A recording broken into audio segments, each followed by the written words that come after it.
strategy card game, and it is designed primarily for one-on-one play.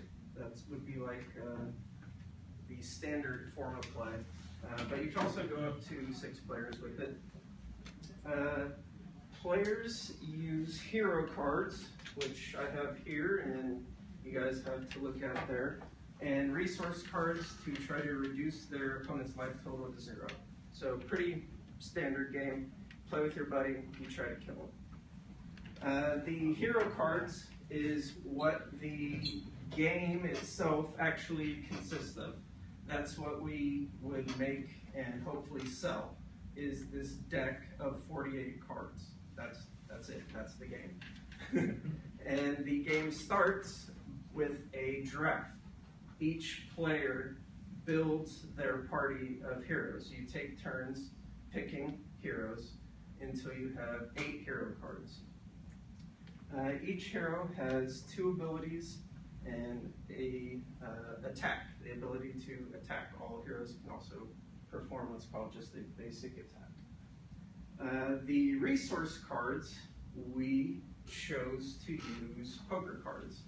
Initially, it was something we did out of necessity. We all played Magic. We didn't really want to spend a whole lot of money on Magic, so we kind of finagled a different quote-unquote mana system or resource system. And that resource system was based around poker hands. The more difficult the poker hand is to achieve, something like a full house or a flush, that's going to usually be attached to a more powerful move. So the harder the hand is to acquire, both the more cards that it has, and the harder statistically it is to achieve that hand, the more powerful that move is going to do, or the move that equates to that hand is going to be. There are abilities in the game that help you draw extra resource cards, as well as sift through your deck to find specific cards. So if you're using a strategy that really needs pairs or 3 of a kind, there's things in the game to help you get that. Most of the outcomes in the game, all the actual actions and whatnot, are determined by dice rolls. Initially, I hated this idea because I was the type of person that think if I plan better, if I play better, I should win, no matter what. But after playing more and more and more with the dice, I came around that it's just more fun. A lot of times it is frustrating. You plan, you have this whole plan throughout the game, you know, try to muster everything, spend everything to try to go all in on your opponent, and the dice just ruin you. And it happens. Statistically, it's not going to happen too often, but it happens, and I think it adds a element to the game that though it might make you pull your hair out, it is fun. It is fun. Good thing for me. Yeah. Cool. So this is the basic design or outlay of the game. You have 8 heroes, but you can only use 3 at any given time. And the 3 that you have available to use are said to be in formation. These are your 3 heroes that are in formation. So these are the only ones of your 8 that you can use at any given time.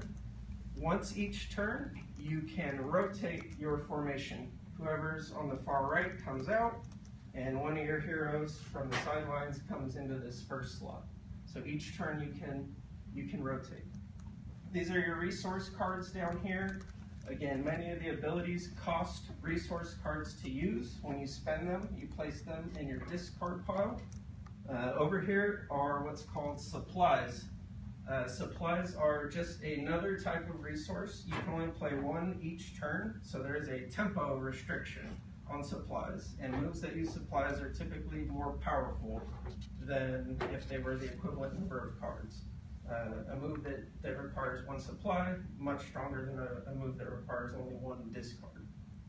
So it's just another way to kind of finagle with the power levels. Next slide. So this is a hero card, and how it breaks down. There's 4 different factions, each represented by a color. They have names. We haven't spent too much time developing the story, but there's time for that, I think. Each move has each ability has an ability type. There's 3 different ability types. There are passive abilities, which are typically triggered by events in the game. Something happens, the passive ability is triggered. It can occur over and over each time that event happens. Active abilities typically are going to be what costs the resource cards to activate that ability. And that's where the poker hands typically come in. Active abilities and most everything else in the game besides passive abilities can only occur once each turn. That's a strong theme throughout the game. Once each turn for active abilities, for attacks, for changing formation, drawing cards, once per turn. Cool. The last type of ability is a movement ability, and that's an ability that's tied to movement in formation. Whenever a hero moves in formation, that movement ability is triggered. Each hero also has an attack and defense score down at the bottom. When a hero attacks, any hero can attack for 2 discards, any 2 discards. You pay 2 discards to perform an attack, and you roll however many dice that your attack score says. She is a 2. We'll say she doesn't have anything modifying her attack score, although there are lots of things to modify attack score. So if I were to roll an attack, I would roll 2 dice at my opponent. They have 3 heroes in formation. They choose one of their heroes to defend that with. Let's say their hero had a 2 defense score. I roll 2 dice at my opponent. Each of those dice has a chance to deal 1 damage.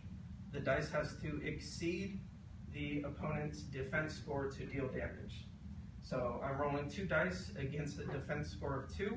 If I roll a 3 and a 4, that's 2 damage. If I roll 1 and a 2, that's 0 damage. So it might sound more complicated than it is. It's very simple. And then each faction is strong to one faction and weak to one faction. And that strength is indicated down in the bottom corner. So if the hero that my opponent chose to defend with was in the black faction, they would lose 1 defense score. So if they had 2 defense, they would actually only be defending for 1. I'd only have to beat a 1 with my attack. So that's really where the factions come into play, is when you're choosing your attacking, but more specifically you're defending. You don't want to, ideally you don't want to defend with someone who's weak. So that is the last slide. Could you go back to the last page? I think, because this is the format, I think this game has potential mobile applications, because that's pretty dang simple. I don't know much about programming, but I mean, it seems simple enough. The other player would have just the mirror of that on the other side. Yeah, any questions? Any quick questions? I got time for a couple quick questions.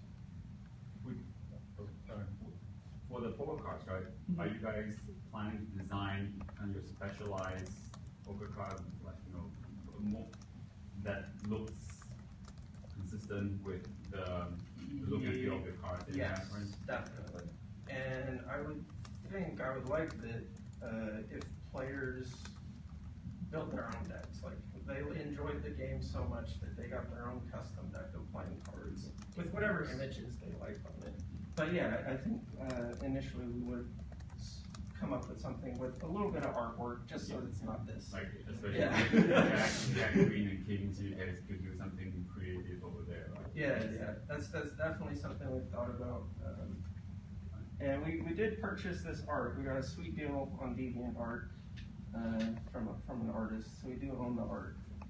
But that's the only step we've taken as far far as anything goes. That's a good, but I was wondering about the same thing too, so that's good. That, yeah, I like the fact that there'll be some, you actually allow the fan base that you're building to be like, hey, try your own little thing, almost like modding for cards.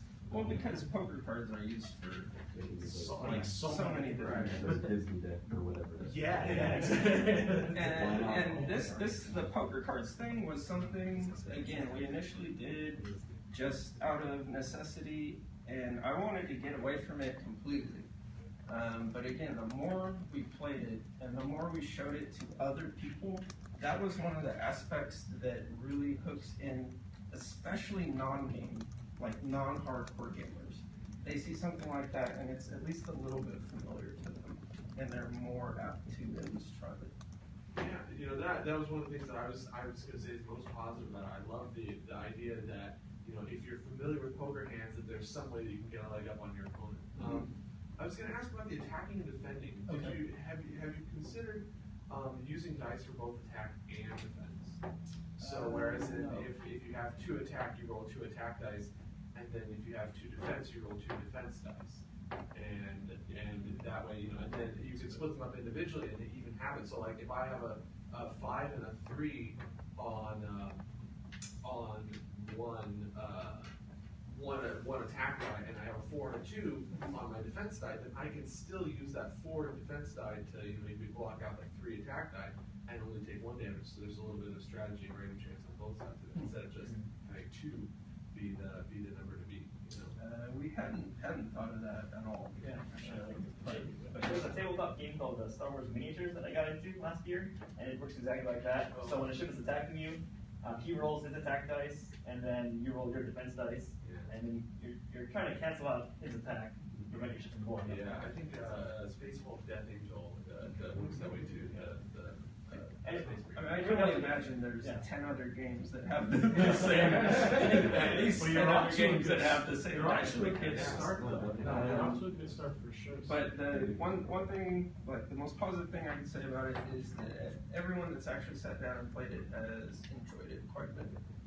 So there is quite a bit of strategy to it, and it has a little bit of that RPG feel, trying to find the best build, trying to find, if you like the aggro strategy or the control strategy. That's it. Don't want to take up too much time. Thank you guys.